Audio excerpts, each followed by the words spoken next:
Bismillahirrahmanirrahim. Assalamualaikum warahmatullahi wabarakatuh. Alhamdulillah. Nasta'inuhu wa nastaghfiruh wa na'udzu billahi min shururi anfusina wa sayyiati a'malina. Man yahdihillahu fala mudilla lahu wa may yudlil fala hadiya lahu.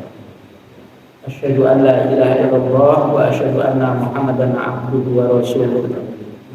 Allahumma shalli ala Muhammad wa ala ali Muhammad. Ya ayyuhan nas ittaqullaha mastata'tum wasma'u wa ati'u la'allakum turhamun.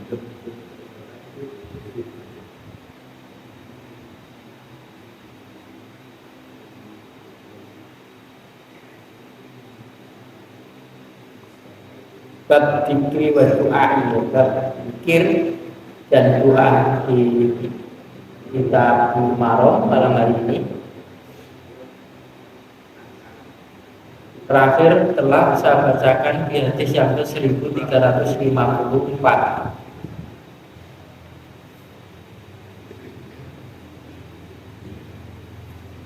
Baiklah, kita lanjutkan kembali di pembacaan bab tentang zikir dan doa ini. Sekarang hadis yang ke 1355.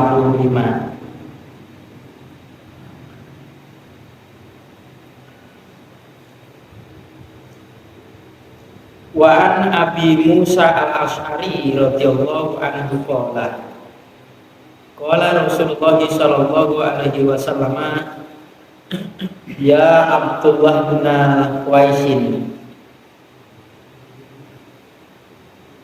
ala adulluka ala kanzin min kunuzil jannah.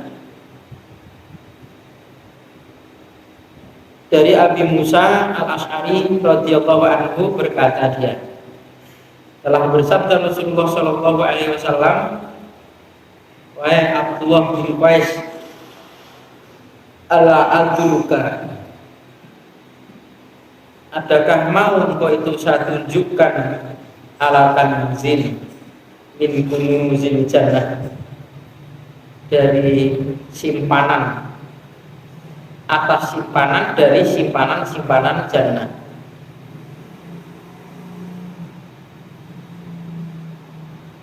La haula wa la quwwata illa billah. La haula, tidak ada daya, wala quwwata, dan tidak ada kekuatan illa billah, kecuali dengan Allah. Muttafaqun alaihi. Zada Nasa'i menambahi, wala malja'a minallahi illa ilaihi, dan tidak ada tempat kembali dari Allah kecuali kepadanya, kepada Allah Ta'ala. Kalau di periwatan di Nasa'i ada tambahan wala malja'a minallahi illa ilaihi. Tapi kalau di Bukhari dan Muslim itu cuma la haula wala quwwata illa billah. Nah, ini hadis ini adalah hadis yang sahih ya. Ini tentang ucapan la haula wala quwwata illa billah ini ternyata simpanan. Okay. Simpanan atau perbendaraannya jannah sana. Artinya simpanan yang menjadikan orang itu dimasukkan dalam jannah. Maka dengan ucapan ini tidak ada daya dan kekuatan kecuali daripada Allah Ta'ala. Ini seperti hadis yang telah lewat ya, tentang zikir-zikir yang seperti ini. Maka boleh dibaca kapan saja dan sebanyak-banyaknya tanpa hitungan. Kalau soal hal-hal yang tidak menunjukkan tentang hitungan, maka tidak perlu kita menghitung. Kalau disuruh baca, sudah baca sebanyak-banyaknya. Semakin banyak membaca, maka semakin baik. Jadi awalnya itu ditawarkan kepada Abdullah ibn Qais tentang satu amalan yang menjadikan kalau dia mengucapkan itu jadi perbendaharaan atau simpanan dalam jannah dengan pengucapan la haula wala quwwata illa billah. Sehingga ada orang itu ucapannya seperti ini. Jadi apa saja ya yang saya tahu misi kajian itu setengah jam itu la haula wala quwwata illa billah itu lebih 20 kali. Benar-benar la haula wala quwwata illa billah. Mungkin ini orang ini kok banyak la haula wala quwwata illa billah. Ternyata ya mungkin mengamalkan ini. Memang kapan saja boleh. Bahkan di waktu-waktu orang itu apa namanya tidur-tiduran gini ya, dalam tidur banyak. Baik ini waktu istirahat, bahkan dengan sambil kerja boleh, sambil naik kendaraan boleh gitu ya. Coba kita lihat di orang-orang yang di mahat taufik itu untuk menjaganya naik kendaraan saja dia bermimil ya. Kata dia kan orang-orang yang hafal Quran kan begitu. Jadi penjagaan itu dan lebih berat.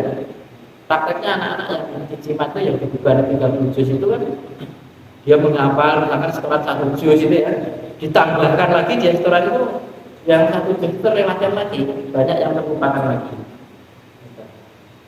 Anak yang titik-titiknya lah itu kalau dia bawa 1 juz waktunya apa enggak apa ya saya menyangka ada tambahan malah kalau ya tambahannya ada Islam itu baca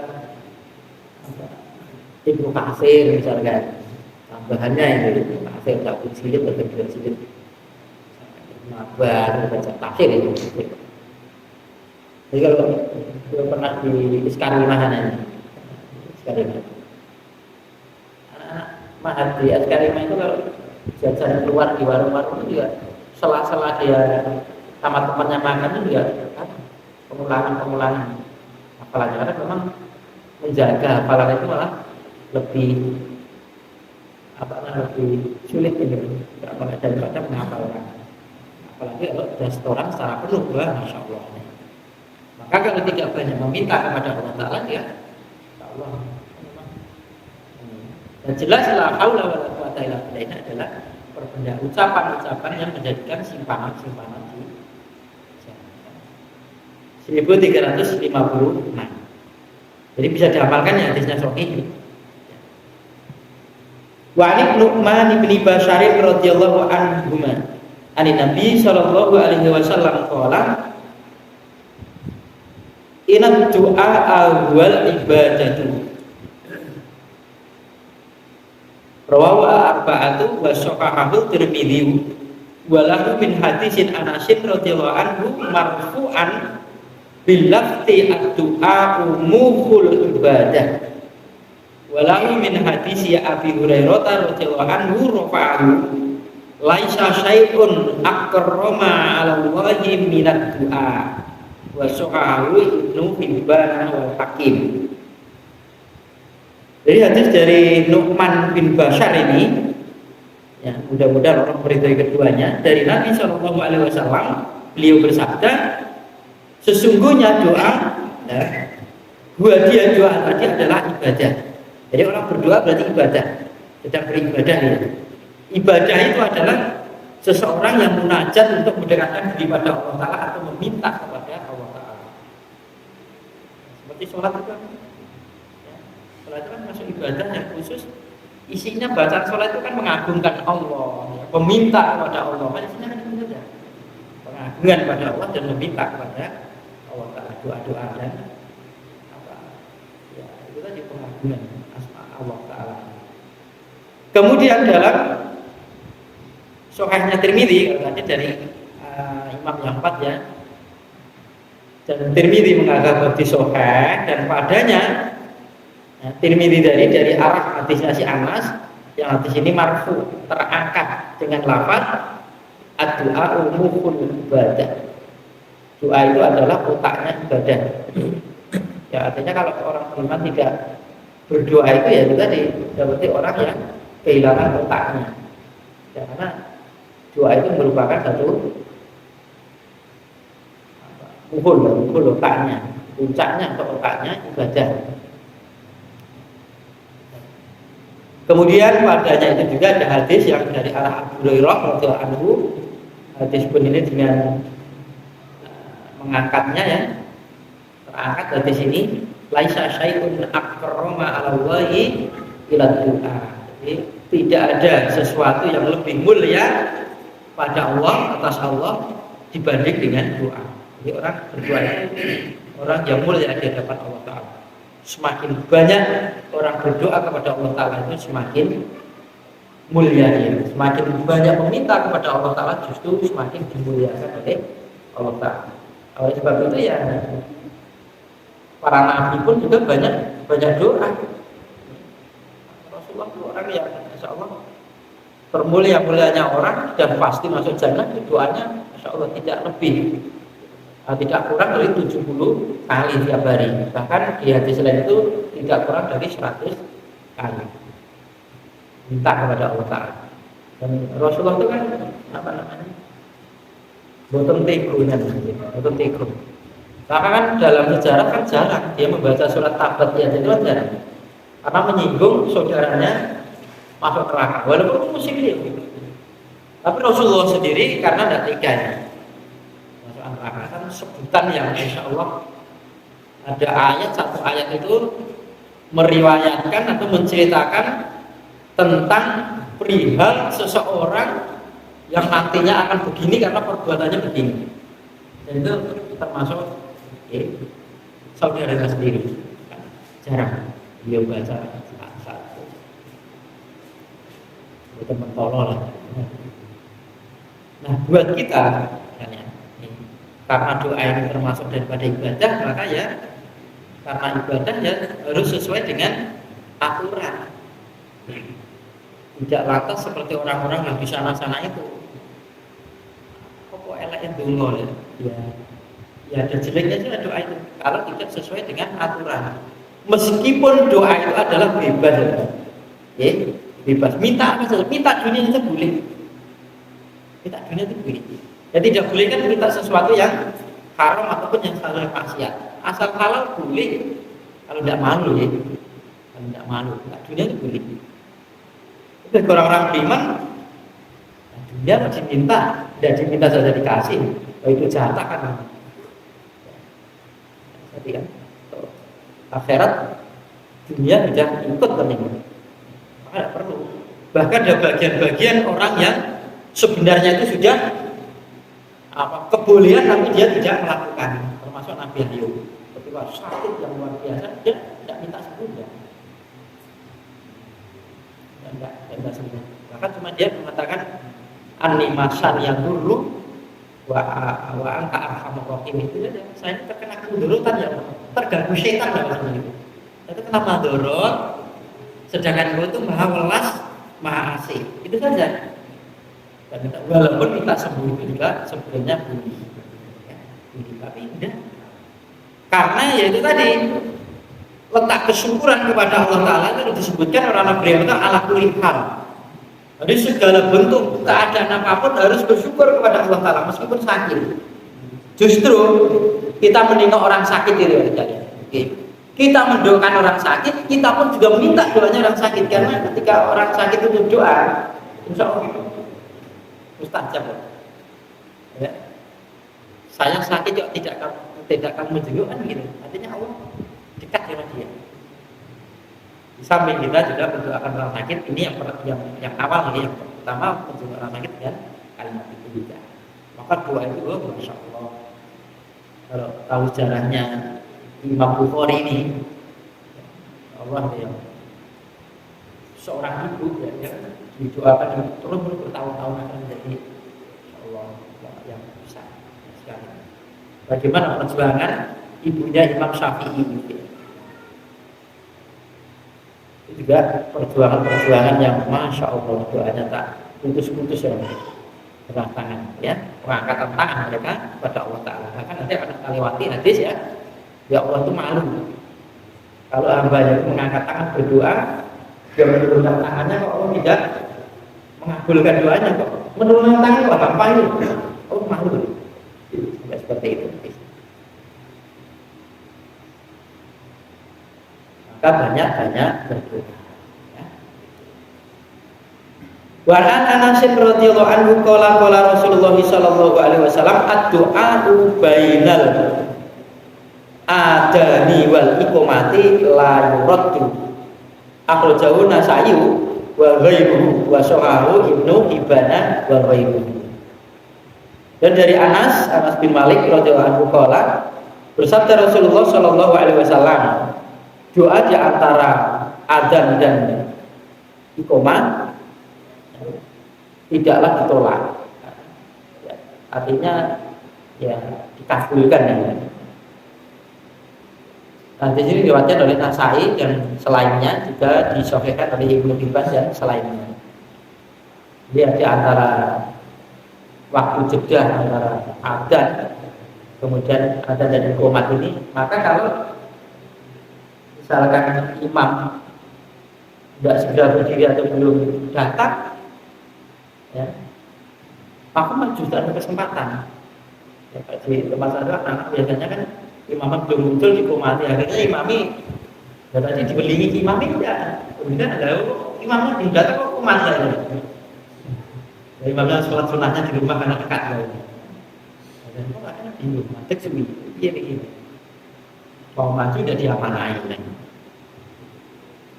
Akhirnya mestinya dipakai kesempatan untuk berdoa banyak-banyaknya, karena di antara adzan dan iqamatnya doanya itu tadi tidak dikembalikan, artinya ya diterima oleh Allah Ta'ala.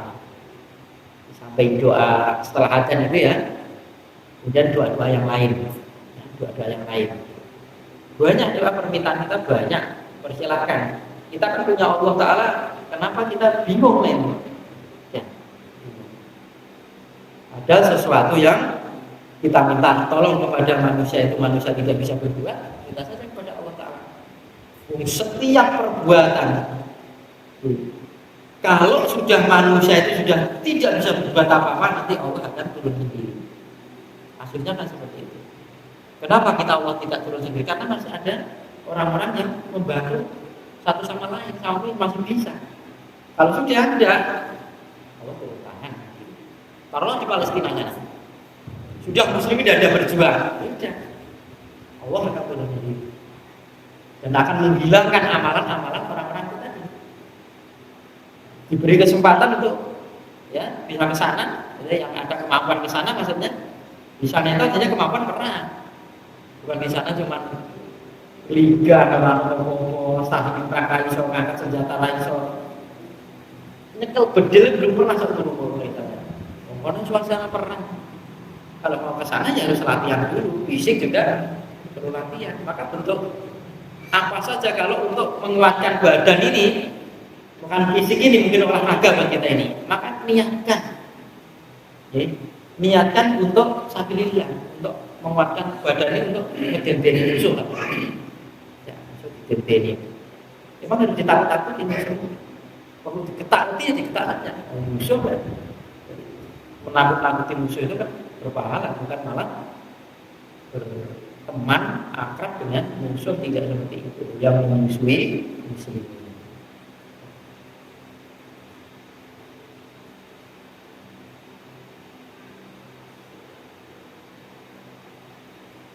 Seribu 1358 hadisnya mudah-mudahan ya untuk tinggal mengamalkan saja yang mana itu ya kesempatannya ada. Wa an Salman radhiyallahu anhu qala Rasulullah sallallahu alaihi wasallam inna rabbukum hayyun karimun. Sungguhnya pemelihara kalian itu adalah hayyun, ya maha hidup, karimun, maha mulia, yastahyi min abdihi idza rafa'a yadayhi ilaihi an yuraddahuma sifron. Ya Allah itu ada Rabb kalian maha hidup, maha mulia, yastahyi, dia Allah itu malu min ibadihi dari hambanya idza rafa'a yadayhi, ketika sang hamba tadi mengangkat kedua tangannya ilaihi kepadanya, kepada Allah, kepada Rabb tadi, An yuradda jika rob tadi mengembalikan kedua tangan tadi sifron.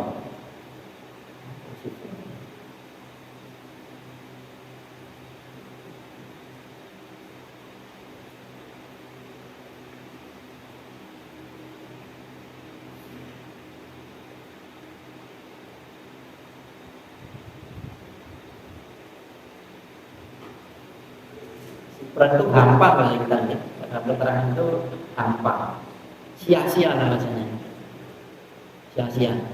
Jadi roh kalian itu maha hidup, maha mulia. Jadi roh tadi itu malu pada hambanya apabila hamba tadi mengangkat kedua tangannya, artinya berdoa kemudian mengembalikan kedua tangannya, diturunkan kedua tangannya itu hampa, tidak diterima doanya itu. Allah. Jadi doa angkat tangan itu boleh-boleh saja, walaupun nanti juga kita temui doa tidak mengangkat tangan. Boleh mengangkat tangan, boleh tidak mengangkat tangan, boleh. Begini juga boleh. Jumat itu sunnah itu, ini teman betulnya. Gini.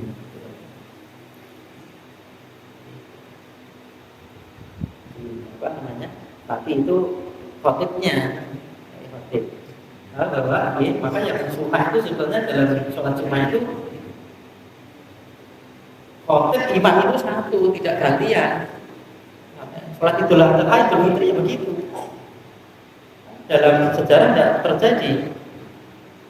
Khotib Abu Bakar dan imamnya Umar. Karena apalagi kalau Imam Syafi'i itu jadi satu rangkaian. Gitu. Tapi kalau ganti sah, kalau sholat sahnya cuma tidak sunnah itu saja, tidak sunnah. Hilangkan sunnah, kalau sahnya sah-sah saja. Jadi Allah Ta'ala itu sampai malu seandainya seorang hambanya itu mengangkat kedua tangannya kemudian menurunkan, ya, mengembalikan kedua tangan itu dalam keadaan sia-sia. Bahasanya seolah bola ya dikabulkan. Nah, akhrajau arba'atu ila nasa'iyah.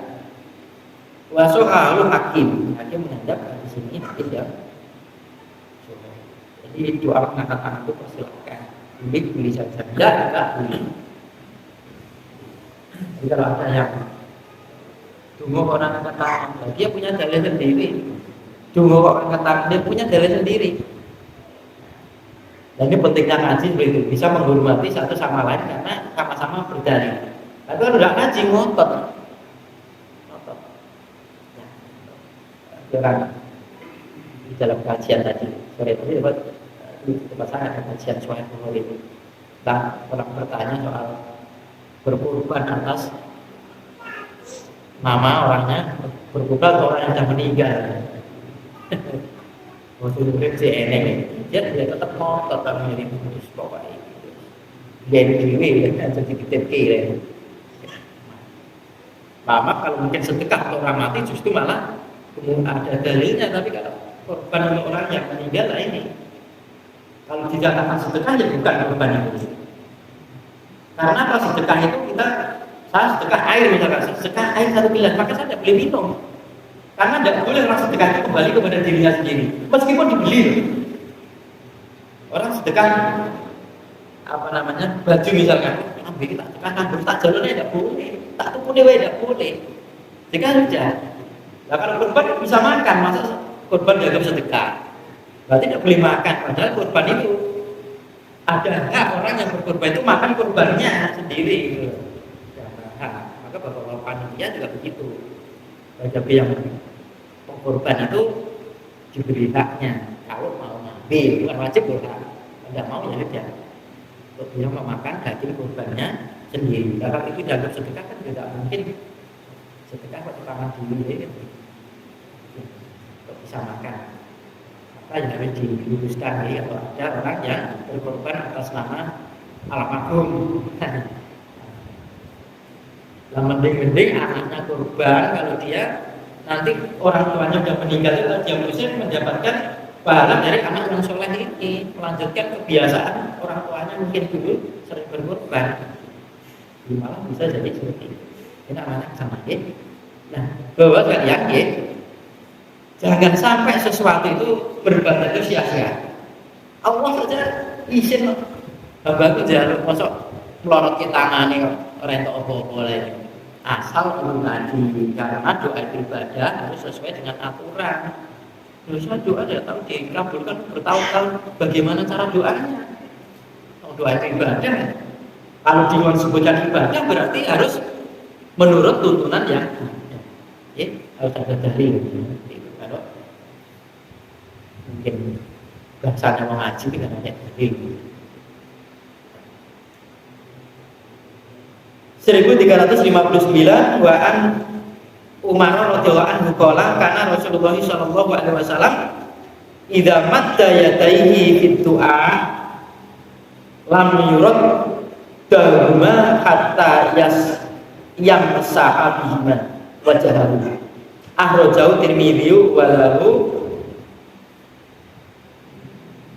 yaqdi bi annahu hadisun hasanun.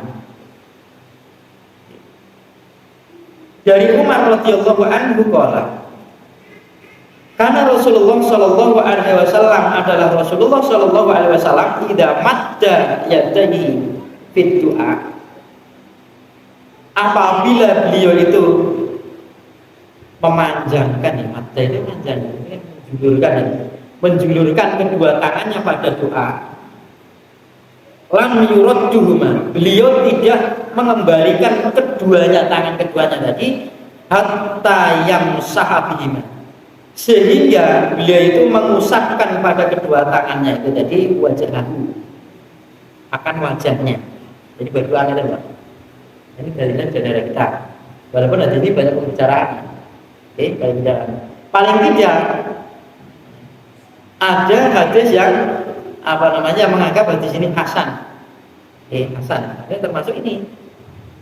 Dia menghukumi bahwasanya hadis ini hadis yang hasan saja. Tapi hadis hasan ini kan sebagaimana perbincangan mereka para ulama hadis dijadikan dalil. Lagi monggo kalau yang berdalil. Tapi kalau orang mati berdalil, wah ada yang lebih suki. Tidak begitu lagi. Artinya setelah doa itu kan selesai. Mau tangannya mau kembalikan kemana saja boleh. Mau ke sini boleh, mau ke sini boleh, mau ke sana boleh. Berdungo terus ukur-ukur ini boleh, asal tidak menjadi ketetapan. Pokoknya berdungo itu kudu ini lah, ini menjadi ketetapan. Siapa yang nguduk ya, siapa yang menganjurkan siapa? Karena apa? Sesuatu yang tidak menjadi ketetapan itu pada dasarnya boleh-boleh saja, ya. Habis sholat misalkan, ukur-ukur ini doa, habis doa menggunakan tangan terus menang yang keperluan. Apa kan tidak menjadi kebiasaan. Nah, kalau saudara kita yang memakai pokoknya orang ini ramah, ya tidak boleh. Jadi orang ibadah kok mendalili ramah itu nggak boleh. Apalagi menyenangkan orang banyak. Genmen dia seneng. Aku kodongan mereka kok jadi seneng. Nah, apalagi orang ibadah kok menyenangkan orang lain itu gimana? Orang ibadah itu tujuannya biar Allah Ta'ala ridho. Itu saja. Tidak ada hubungannya dengan orang lain. Suka tidak suka. Dan juga orang ibadah itu juga itu tadi menjadikan satu catatan amalan dia untuk di akhirat kelak, bukan catatan untuk orang lain. Maka kalau ada saudara kita bersolat terus begini ya mungkin berdalil dengan hadis ini juga. Monggo lah. Ya, intinya pentingnya wong ngaji ini ya gini. Insya Allah percekcokan di antara sama muslim karena perbedaan cuma masalah-masalah yang furu'iyah saja yang tidak perlu diperdebatkan, insya Allah selesai kan kalau itu mau mengaji. Karena orang ngaji kan ilmunya banyak, jadi dia mengamalkan ini tidak bisa. Kecuali kalau orang itu ya fanatik. Artinya fanatik itu mengaji lama ya, maka saya kalau kajian secara tematik itu saya sudah berat. Jadi tematik ngaji, kemudian mengumpulkan ayat, mengumpulkan hadis yang sesuai dengan tema dia, kadang-kadang mewakili hawa nafsunya, mewakili pendapatnya. Hadis itu cari-cari yang sesuai dengan pendapat dia, kemudian disampaikan. Maka cara saya cara ngaji itu ya urut ini saja, tidak ada ketinggalan. Jadi semua sing cocok ya diwaca, sing ora cocok ya diwaca. Yang dilakukan orang lain juga dibaca, yang kita lakukan juga dibaca. Sehingga persilakan. Dan insyaallah aman. Wah, kemarin ngobrol dengan saudara kita di Muhammadiyah itu. Kulo kan jenengan terbaik kajiannya podo lho gitu. Lah kalau Allah kalau Rasul nggih sami lho, Pak. Kan bedane jenengan mboten purun ya teng Muhammadiyah lho. Insyaallah sama saja. Enggak usah ke sana, enggak usah kemari. Karena mau membuat organisasi ini kurang personil dia. Insyaallah akan didukung. Insyaallah sama. Nanti kalau sudah purun nggih ngisi praja, oh mana? Di mana sana? Saya tidak lihat. Oh itu sebatas organisasi saja. Insyaallah akan sama. Oke. Jadi sekalian, kalau kita mau mengaji, insya Allah urusan selesai. Urusan ilmu itu di sana. Tidak perlu bicara itu tidak perlu mewakili organisasinya. Tidak perlu ngaji kemana-mana tidak perlu, tidak ada pahala. Gendong main waktu. Biar karakter kita besar. Gendong. Tapi ngaji berapa puluh tahun tidak ada yang tidak apa-apa.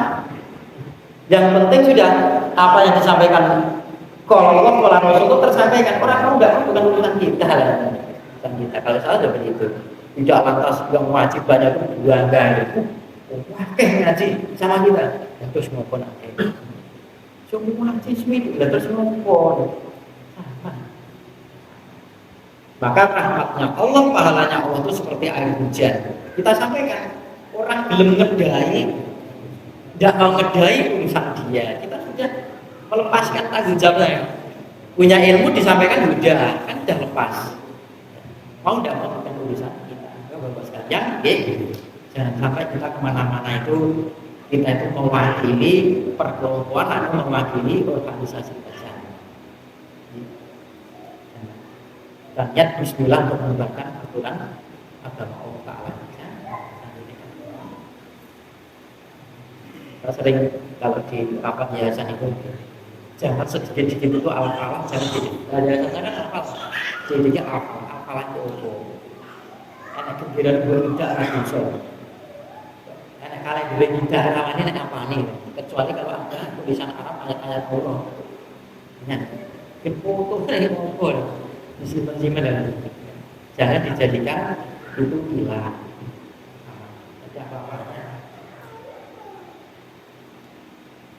Dan ini jadi bapak sekalian, kalau ada saudara kita habis doa itu terus ngeteri, ya. Tapi kalau tujuannya cuma orang marah, itu lain. Belum selesai tadi. Lalu buka izin nih. Salah hidumin bunga. Dan syahid dari keduanya. Hadisin Ibni Abbasin radhiyallahu anhu an Abi Dawud wal ghairi wa majmu'uhuma ya apa ini ya tidak jelas apa ini bilang tulisan tadi apa mana ya ketabi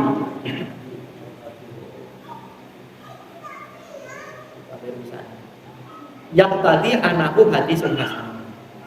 Jadi orang sekalian ini komentar banyak ya, yang mengatakan banyak saksi-saksi dalam hadis ini ya. Ada hadisnya Ibnu Abbas, ada dan dari Abu Dawud dan selainnya. Yang tapi pada dasarnya kesimpulannya ya, yang menghukumi bahwa hadis ini hadis yang hasan saja. Semuanya mentok ke hadis hasan, hadis naik. Mengamalkan boleh, monggo. Kalau mengamalkan yakin misalnya. Tapi kalau dengan bengkal kitab-kitab yang besar-besar, mengangkat kitab-kitab yang besar ini banyak diperdebatkan, ada banyak perumuman dari ulama-ulama hadis. Meskipun demikian, kalau ada orang mengalahkan ini semua boleh saja. Jangan sampai kita tercap bid'ah, enggak, jangan nanti malah dalil. Jadi ini kan tidak bisa berbuat apa-apa. Itu tujuannya kita ini juga seperti itu. Ya. Banyaknya perbedaan di kalangan muslimin dan banyak berdalil itu menunjukkan banyaknya ilmu dalam Islam. Banyak pilihan. Orang berbeda itu bukan disuruh cekcok, tapi disuruh memilih. Ya, pilihan. Kalau memang dua-dua ada dalilnya. Wa ani bin Mas'udin radhiyallahu anhu maqala qala Rasulullah sallallahu alaihi wasallam inna awwalan nasi bi yaumal qiyamati aktsaruhum alayya sholatan akhrajahu Tirmidzi wa sahahu Ibnu Hibban. Hadis ini dari Ibnu Mas'ud radhiyallahu anhu, dia berkata telah bersabda Rasulullah sallallahu alaihi wasallam, sesungguhnya paling permulaannya manusia padaku di hari kiamat besok, yang paling banyak atasku itu kepadaku itu bersolawat. Lalu dengannya misalnya begitu. Jadi ini besok di akhirat kelak itu ya, di datangnya kiamat saja. Paling awalnya manusia di hari kiamat tadi ya, yang dicintai oleh Rasulullah misalnya dia, itu adalah orang yang banyak bersolawat kepada Rasulullah Shallallahu Alaihi Wasallam. Banyak-banyaklah bersolawat lah kita ada Nabi. Mau solawat itu mau nek sholat mawon, pun kita punya Nabi ya, disolawati. Ini dalam solawat yang benar. Artinya solawat yang dianjurkan. Kalau bisa sumpel karena sholawat macam-macam dengan sholawat ini. Bahkan tidak hanya lepas dari itu. Sholawat untuk mengenang Nabi itu hampir-hampir dihilangkan karena apa? Tergeser oleh lagunya. Karena orang senang bukan sholawatnya, karena senang lagunya, senang dengan iringannya. Sehingga orang bersolat dengan Nabi itu sering dijogeti ya. Karena memang ada gendangnya. Ini bukan salah tuh jogeti. Nah, sholawat itu apa toh? Memberikan penghormatan kepada Nabi, meminta supaya di akhirat kelak sana itu besok kita mendapatkan syafaat beliau. Seperti kendang-kendangnya. Kita bisa membedakan antara nyanyian sama sholawat. Maka bedakan ini sholawatan, ini tahlil, tahlilan, sholatan ini beda. Motoran kan gitu. Mau nek jalan sih apa nek jalan sih loro lah. Bedanya itu manganan ini gitu. Jangan disamakan. Kita jawabannya begitu. Kita ngajian begitu. Itu saja kita. Maka sumpah saja kita sholawat kalau mau panjang ya berarti Allahumma sholli ala Muhammad wa ala ali Muhammad kama shallaita ala ali Ibrahim innaka Hamidum Majid. Terus terusnya. Kalau mau panjang, diulang-ulang kalau mau panjang. Terus. Atau pendek diulang-ulang enggak apa-apa. Allahumma sholli ala Muhammad wa ala ali Muhammad. Nah, bagaimana dengan pakai sayyidina? Mungkin di bagian bisa-misakan. Kalau di dalam sholat jangan. Sholatnya mau coplek, Hal di sini ngoten diwaca niku ada. Tapi kalau dalam sholat ada bagian yang mempertinggikan monggo. Karena dianggap pakai sayyidina itu kan Tuhan kami. Dianggap sebagai menghormati. Tapi orang yang paling menghormati Rasulullah itu adalah para sahabat. Para sahabat itu kalau memanggil manggil Nabi itu dengan kunyahnya, dengan dengan kedudukannya. Ya Rasulullah, ya Nabi Allah. Apa para sahabat bisa menghormati Nabi itu? Lebih bisa. Kita sudah mengikuti orang-orang yang salaf sana. Orang dahulu yang mengikuti jejak Nabi Muhammad SAW. Adapun praktek dalam ibadah yang seluas-luasnya kita tanya kepada ulama-ulama ya kita terselamat.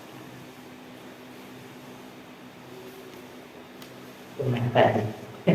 sampaikan, tidak hanya kita sudah selesai kitab Imarah, setelah selesai apa yang kita dapatkan dari sini. Jadi Alhamdulillah dan Assalamualaikum warahmatullahi wabarakatuh.